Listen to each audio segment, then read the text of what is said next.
Hey, school girls. Yes, please. First come. Acting is about communication. Nice name.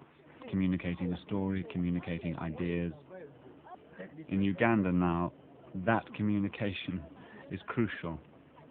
This is a society where nearly 50% of the population can't read, but they can grasp a play. And I also think people can be empowered by performing. Thank you very much, sir. Yeah, These children were really into the play they were doing. It was a kind of social comedy, sex and sugar daddies. They had written it themselves. I've been expelled from school. And at the end, they deserved their applause, and they asked me for some advice on acting.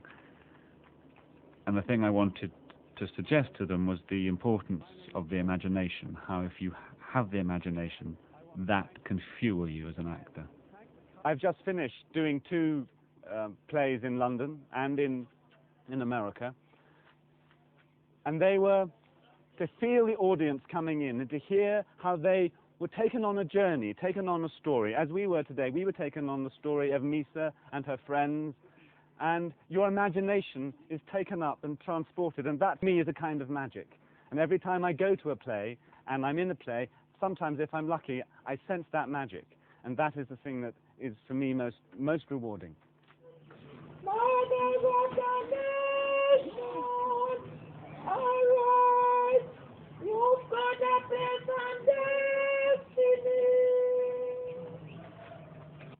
These women are HIV positive, and their inspiration comes from their experience.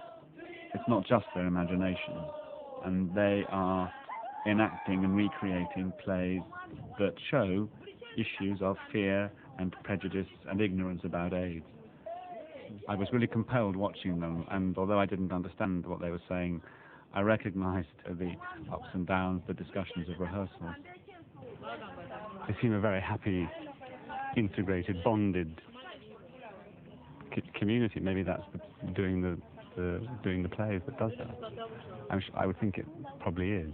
But I mean, even if you're not, I've only rehearsed texts written by other people, but you still expose yourself to some degree, getting up on your feet and pretending to be someone else. I think when it's probably rooted in who your experience, and you have to share that and make it part of a play, I think that probably brings you together in a very big way, I'd think. So when the rehearsal was over, I accepted an invitation from Sarah, who was one of the actors, to go to her home. She showed me her memory book. This is a book that many of these women are writing, and it's a way of crystallizing their experience, if you like. It's also a family history. It's a way of answering questions for her daughters that they can read, they can refer to after her death.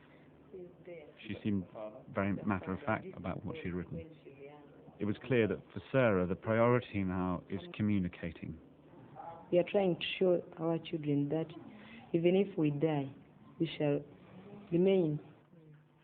Her book, like the performances, are imbued with her own experience. And I realized that this strength of communication through storytelling in Uganda is already a really vital social force.